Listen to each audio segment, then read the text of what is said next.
up, y'all? So today I am coming to y'all with the pros and cons of working in a traditional salon, a salon suite, a home-based salon, and being a traveling hairstylist. And I feel like I'm pretty credible in all four of these areas, so I feel like I have the right to talk about these. So with that being said, I am gonna try to make this video really quick and straight to the point, real sweet, quick, so that y'all can know, or y'all can make your best judgments based off of my opinions or not. These are just simply my opinions, and they're my opinions. So yeah, I'm gonna be doing this straight off the top of my head because I made some cards just to keep myself organized. But I mean, I feel like it's not hard to talk right off the head, but I know I can start running on like I gotta time myself while I'm doing these so I can make this video short, sweet, to the point, like I said. So without further ado, we're gonna get straight into the pros and cons. Right, so first we're gonna do the pros of working in a traditional salon. And I worked in quite a few traditional salons, and when I say traditional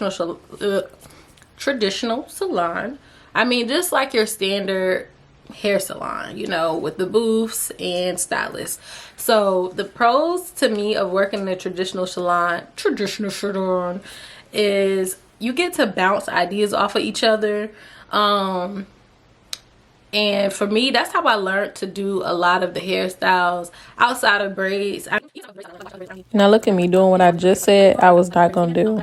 I just talk too much sometimes. This is not what this is about. Okay, so let me get back on the subject. So yes, I would say like a pro is being able to bounce ideas off of each other, being able to learn from other stylists around you. I mean, and that is how you're going to be able to grow like your clientele, grow your service list. And so I feel like that's a major pro of being in a traditional salon, being able to learn from each other. And I also feel like you in a way you kind of compete with each other, but not really compete, kind of like a friendly competition in your head. It's like, oh, she killed that, now I gotta go kill this style because I want, or just like wanting everybody to see your work. It's like a mind thing, I don't know, but I think that's a major pro. It's like, I'm gonna give this my best because I know that it's 5 or 2 or 3 other stylists that gotta see this hairstyle before this client walks out. So it's almost like you just gotta kill it. It's almost like a talent show in a way. But yeah, that's one of my major pros. And also it's always like constant like entertainment.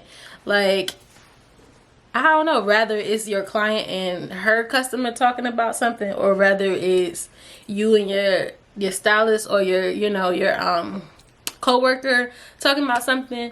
I mean, you'll gain friends. Like if you're in a new city, you'll be able to, you know, have some friends.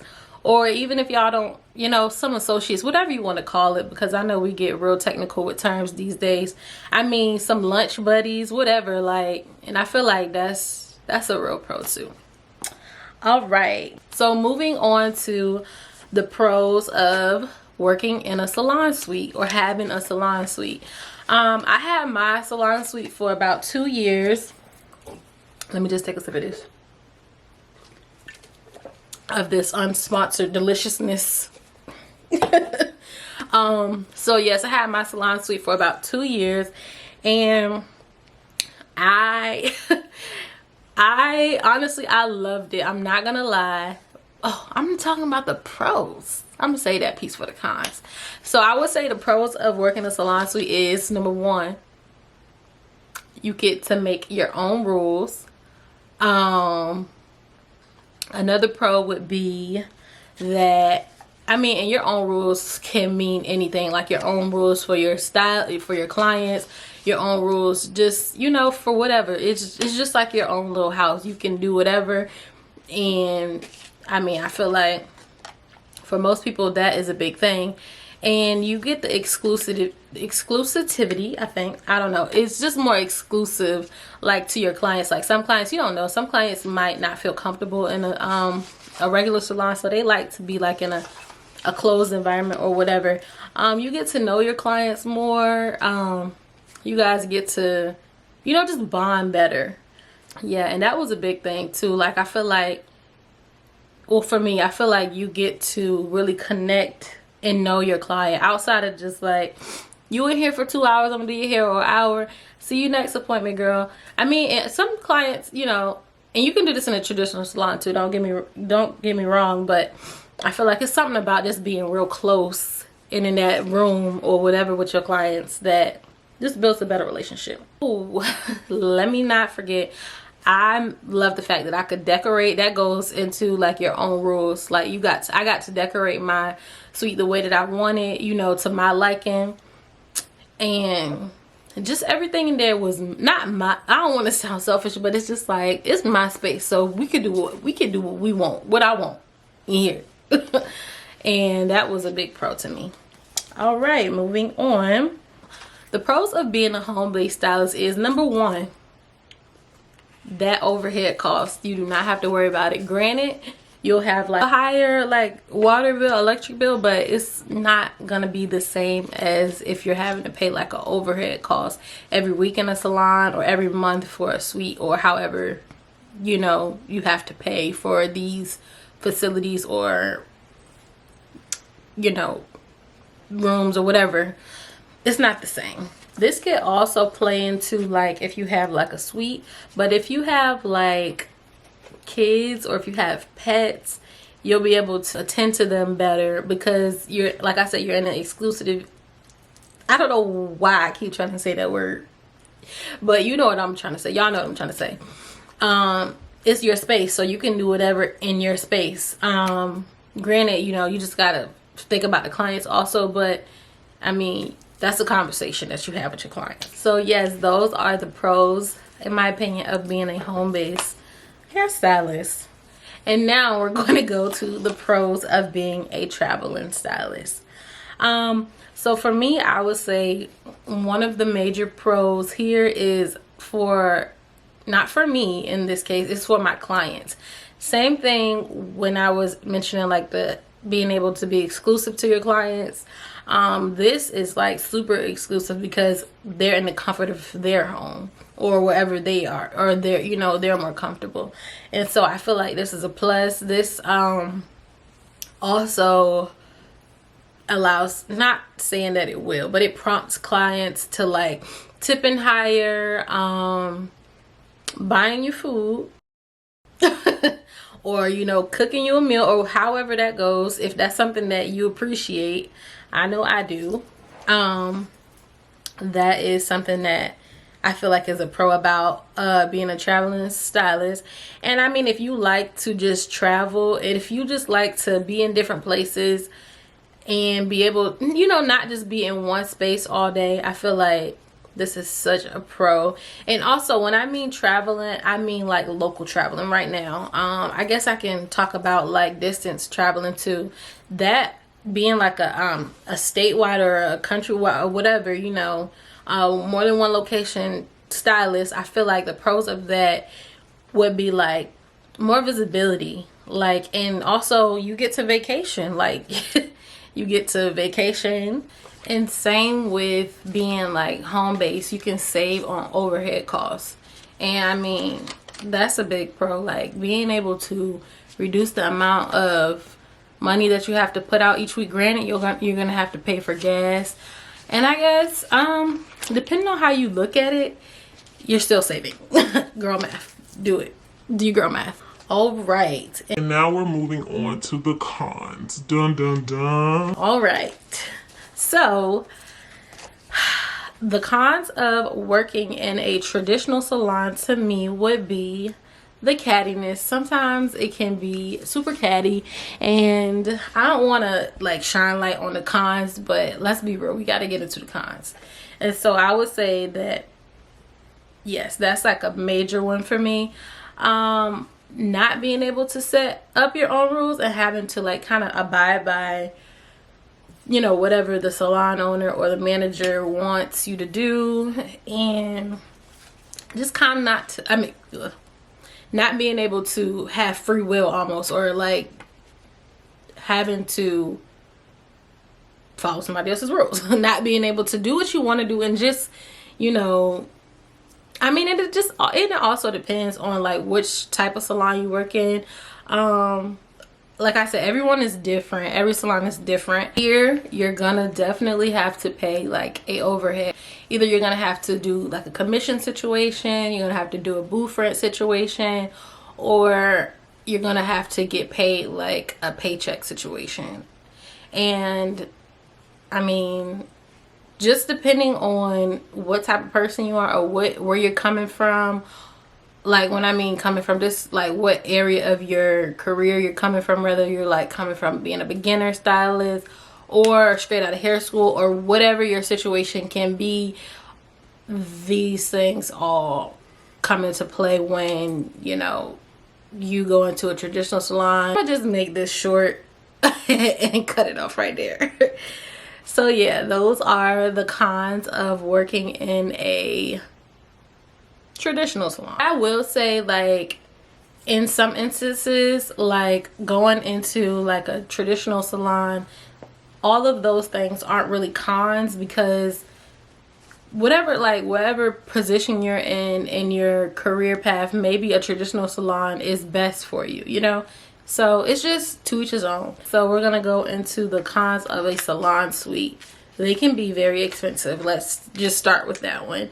I mean, in Atlanta, I got really lucky and I paid like $525 a month. That was on the cheaper end, and that's really good. Some of them can range to like $200 a week. So what is that? 2, 4, 6, 8, like $800 a month, and that's probably on the lower end. I've seen them go up to like $300 or so like a week. And so you just gotta know yourself in this situation. Like, is this gonna work out for me? Like, and so that is a major con. And another thing for me, I feel like I got kind of lonely. That's so childish of me, but I mean, it's real. It's real life. Like, I got bored. Like, I needed some entertainment around me. I was missing like that salon entertainment. And yeah, I think those are maybe the only two cons for me in a salon suite. A home-based salon, I would say the cons for that would be like a security issue. And granted, I never had this issue, because I mean, thank God that, you know, your clients gravitate towards you. Like, whatever you put out there is what you're gonna get back, I feel. And so those are the kind of clients that I, you know, that I guess, I'm trying to figure out the word. That I received? Yes, that's good. So, I mean, I was blessed with great clients. I did not have to worry about these things. Never did I fear like my security. So I feel like that part really does not apply, but it can apply. And maybe like the hair being all over the place. I remember when I used to work at home, like when I used to live with my mom used to hate the hair all over the place. Maybe you just don't want to, you know, mix home and work. That's a con, you know. But as I have to keep saying, these are my opinions. Everybody's different. So, yes. Moving on to traveling stylists. I will say that the cons here might be, you know, having to have a reliable car. And I mean, that's something that you want to have in general, but you know, everybody doesn't have access to that. So, you know, having to put those miles on your car, just having to get, you know, give yourself enough time to get to your client. I know that's something that I kind of struggle with in the beginning of this. I still kind of struggle with time. Like, let me be real. But yeah, like you can be like an hour away from your clients, and you just have to like really prepare yourself to, you know, get there on time and things like that. Just like any other place. I mean, but I feel like it kind of really because you have to give yourself setup time and everything. Like, you got to consider all of these factors when you're traveling, like taking out your luggage or taking out your traveling kit and everything like that. And maybe hear security, because granted, you know, you trust your clients to come to you, but do you trust going to them? It's kind of like, okay, in my house, I got my things here, but you know, I don't know how to say that without saying it sounding crazy. But if you get it, you get it. You can just, I mean, security is a big thing, I mean, when you traveling. So you just gotta make sure, you know, you're secure. What is another con here? I mean, maybe you just don't like traveling. Maybe you don't like driving, but you know, then that's just something you have to think about before taking up this option, and just making sure you have all of your things, because again, like, you don't have anyone to lean over and look at and ask for something from. You'll have to like go buy it if it's not in your kit. You know, you just got to make sure that you're prepared when you're traveling. Like, do a little checklist like the night before, like for your client. Excuse me, do I have this? Do I have that? Do I have this? I have everything that I need, so you're well prepared. Oh, and this is just a little fun fact. As a traveling stylist, I had one of my clients let me use one of her like mats, like her yoga mats, to work on, and I was like, this is a game changer. So to my traveling stylist babies, get y'all a yoga mat. You can get one for like $5 at Five Below, Walmart, anywhere. And it's just like having one of those what are those mats at the salon, like those cushion resist, I don't really know what they're called, but it's just like having one of those. So it's important to have that when you're traveling. And if I can think of anything else while I'm wrapping this video up, I'll try to plug them in where they fit in. But right now, I mean, that is what I have for y'all. Let me know in the comments if you found this video interesting, if you found it helpful for making your decision on whether or not to go into like a salon, a suite, you know, travel, whatever the case may be. Just let me know what you guys think, if you can relate, whatever. Talk to me in these comments. I want to talk to y'all. All right, and don't forget to like, comment. Oh, I already said comment. You already know to do that. Okay, so don't forget to like and subscribe. Thank you. I'll see y'all in the next video.